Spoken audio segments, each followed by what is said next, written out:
You're now listening to Directing Magic with your host, Marquette Jones.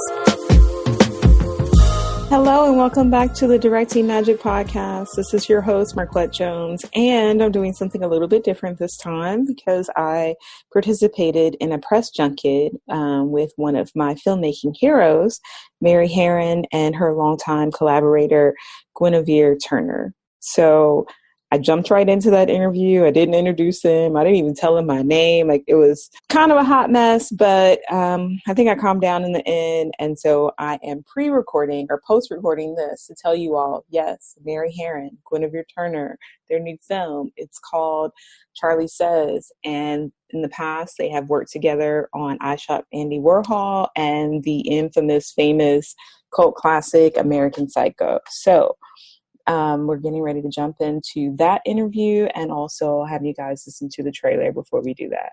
And since I'm post-recording, I can say the thing that I always forget to say, which is I hope you'll check out the website, directingmagic.com. I hope you'll sign up to listen to it on your favorite podcasting platform. It's on iHeartRadio. It's on Spotify. It's on Apple podcasts, all the good, wonderful places, the Directing Magic podcast. You can find us there. And I guess last but not least, if you are on any of those platforms and you've already subscribed, please consider also writing up a review because those things matter. And, it's all about the algorithms. So with that being said, I do hope that you will enjoy this interview as much as I did. And yeah, I'm going to become much more comfortable in the future interviewing my idols because I have some great interviews coming up after this one. I know everyone thinks we're these scary creatures who committed these horrible crimes, but we did what we had to do.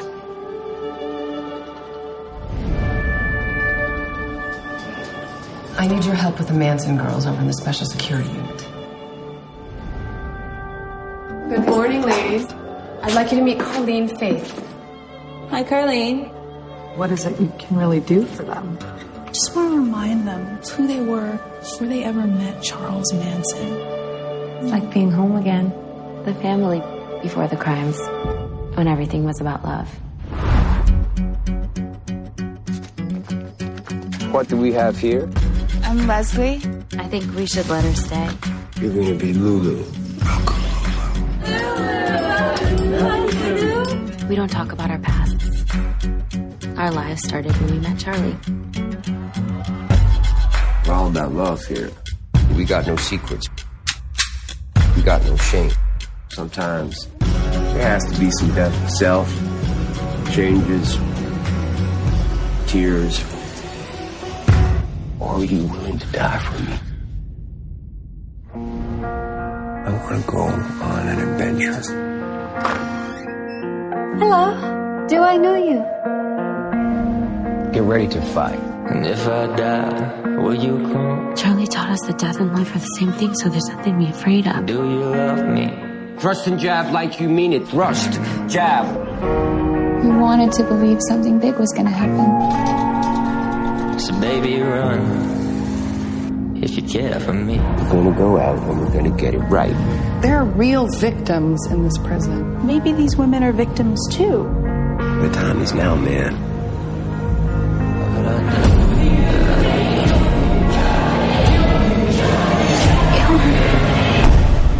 We did what we had to do. Right? So baby, run. And take care for me. So hello, and thank you guys so much for being willing and able to join us on the podcast. I have so many questions, so I'm going to move a little bit fast. But first of all, how are you doing today? Oh, we're good. We were up very late at the premiere party, but we're okay. We're coherent, I think. Oh, good. Yeah. How was the party? It was great, and the screening was great, and yeah, it was a big night and a good night, and we looked amazing. That's always important. That is always important, I swear. So you guys have been working together for a number of years on several different projects. I guess my first question is, what shorthand do you have now that you didn't have early on when you're working together? I don't know. I feel like we had an almost immediate affinity when we first. I mean, the first thing we tried to do together was to write a short film about Betty Page, and we just sort of immediately had an ease with.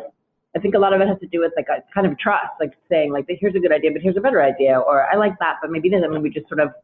Yeah, we don't compete. I guess we just sort of trust that together we have the best interest in heart and we share a sensibility. Yeah, share a sensibility. Yeah, and I think you can't be too precious. You have to be open to changing things or new ideas. It hasn't been a big thing of control, which is nice. I think. Yeah. Well, who breaks the tie if there is ever a tie when you're collaborating? Well, usually we would be Mary because she's the director. If we're co-writing and she's the director, that obviously it's her say. But I have to say, so this is the first time that it's only my screenplay and she's directing. I don't know. We talk each other into and out of things all the time. I don't feel like it's ever a question of who wins. It's like we convince each other of whatever. I seriously can't think of a time where I felt like I conceded. Yeah, you're looking for consensus really, because if you have a shared goal and an idea of what the film should be, then I think really bad collaboration happens when you're at cross purposes. Mm-hmm. Either that or when you're trying to seize control of something rather than kind of moving towards a shared objective. Yeah. I think in both cases we've offered things that the other one wasn't expecting, and like it took.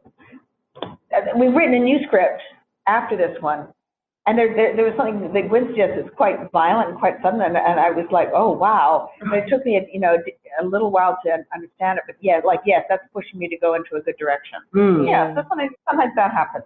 Someone nudging you in a unexpected direction that is a good thing to try. Oh, sorry. No problem. My God, for some reason my phone is giving an alarm at 4:20 in the afternoon. I apologize. That's still 4:20 is. Yeah. It's married and reminded herself to get stoned. Yeah. Oh my goodness, it's 4:20. Yeah. I love it. Okay, so talking about Charlie Says, like when you guys had the premiere last night, did the audience gasp when that moment happened when she kind of crossed over into the dark side, or like, how did they respond to that? I'd say they did. It felt like there was kind of a stillness in the room. I felt like holding my breath, kind of, you know what I mean? Yes. Because I think especially with Hannah Murray, it's such a sympathetic actress. Yeah. No, she's so vulnerable, and so she has this sort of innocence and so emotionally open. Mm-hmm. And so that when you see her do the switch, every time I see it, it is shocking to me. Yeah, I mean, it was hard to watch on the day when we were shooting it. It was hard to just look at the monitor and see her going to that place. I know it was hard for her. What did you say to her? Well, I guess starting with the writing, like how were you able to write that scene? There is a pretty detailed account in Carleen Faith's book that was the basis for it. Yeah, absolutely. Leslie described the kind of animal mode she went into when she actually brought herself to actually stabbing this woman's body, and she described it, very sort of in detail and painfully to Carleen, and so it really comes directly from Carleen's book, but from Leslie's mouth. Mm-hmm. And I mean, you have to get into a certain mindset for all of it, really, to write a story like this. It's not so much that it's a dark place to me; it's a very sad place. Mm. And when you were directing it, did you say anything in particular to Hannah in order to get her into that place, or did she kind of do a lot of that work inside her own head? She does a lot of that work inside her own head, but from the very beginning, even when Hannah was in London and I was in California, we had several Skype calls where we just started going through the script, and we went through the script scene by scene for all of her scenes and talked them through, which was a really good way of making sure that we were on the same page, that we understood what was going on in the scene. And then I think she did her own research. She read Carleen's book, and she also read John Waters' profile of Leslie. Mm-hmm. Those were the two big things for her. And so, again, with the actors, you also have a shorthand. The shorthand is based on having these long discussions early on, you know, before the kind of flame and fury of the shoot, you know, where there's so little time. Mm-hmm. I think in the early stages of production, I like just to sit down with the actors and just talk and just talk about the character. And so, you know, we'd done that kind of groundwork. Then when we shot that scene, that was of her doing the stabbing. That is one take. There was only one. Yeah, because they were pulling the plug on us because the cops. The location, yeah. Yeah, the cops are going to come in and turn off the lights. And they said, we're going to pull the plugs on you at whatever, you know, 11 p.m. And it was the very last thing of the day. And we couldn't reset because just a practical thing. Working with blood is very difficult. Yeah. And you know, very complicated to reset. So it was like, we have one take, let's hope the camera doesn't fail. Yeah. Yeah, and it's, you know, heartbreaking and disturbing. And it was, you cannot see my face, but I want you to know that my jaw is on the floor because I can't. Wow. Okay. I know, and it's I mean, I knew emotionally when we were doing it, that it was good that we do it fast because it's a very hard place to be. Yeah. And I knew it would be very hard for the audience, especially because they had grown to care about Leslie. But I felt that was essential to balance out, you know, what a sympathetic portrait we have of her, and that you. But in order to really, you know, follow her story to the end, you have to go to that place. That's where that story ends, you know, before she's in prison. You have to end up there, sadly, but you do. If you had to say one thing that you hope the audience takes away from watching this film, what would that one thing be for both of you guys? For me, it would be that they can see how, given certain circumstances, they could also be manipulated into doing things that they can't, are unimaginable. That these women were not exceptional in the sense that they were manipulatable, but they weren't, you know, these evil monsters. They were regular people who got sucked into horrible things. Mm-hmm. Yes, they're not, you know, they're not defined by those famous photographs of them at the trial when they're kind of holding hands and smiling, because that was how Charlie Manson told them to behave at the trial. And they were not really in their right minds, I think. But they could be your sister or your daughter or you, for that matter. You know, under very extreme circumstances, people can do terrible things. People can lose their identity. Mm-hmm. People can stop listening to their conscience. Mm-hmm. And it's important to be aware of how that can happen, I think, because you don't want that to happen. Yeah. And you can feel free not to answer this next question, but I was wondering if there were any current personalities that this Charlie Manson portrayal reminds you of. Leading the witness. Our current president is a narcissist, you know, a massive narcissist. Yeah. Sociopath, maybe? Yeah. I mean, I think that Charles Manson is smarter than our president, was smarter than our president. But also, you know, obviously this encouraging kind of blind following, you know, with no sort of, you know, losing one's, you know, humanity in the process is, you know, there's some comparisons to be made there.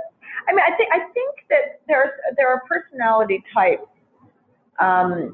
who are really only dangerous when they get in a position of power, actually, which is also true of Charlie. I mean, he would have been like a small-time pimp or a small-time musician with you know, a little communal household of 2 or 3 women that he, you know, bossed around. But I think there's an enormous narcissism, a complete lack of empathy, a kind of void at the center. There's an emptiness at the center of Charles Manson. You know, there's no there, I think. People have asked me, you know, well, if you could have visited Charles Manson, what would you have asked him? And it's like, whatever he said would have been a lie.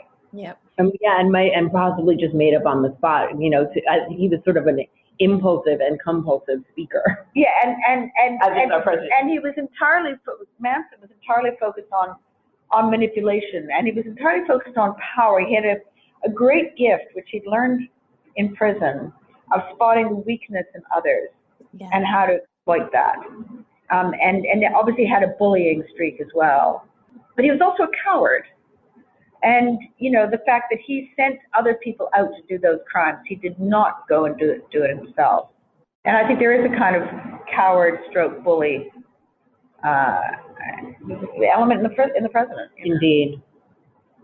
Well, thank you guys so much. I guess one last question for you, which is not on the subject of the film. What is one thing that you're excited about right now that doesn't have anything to do with filmmaking?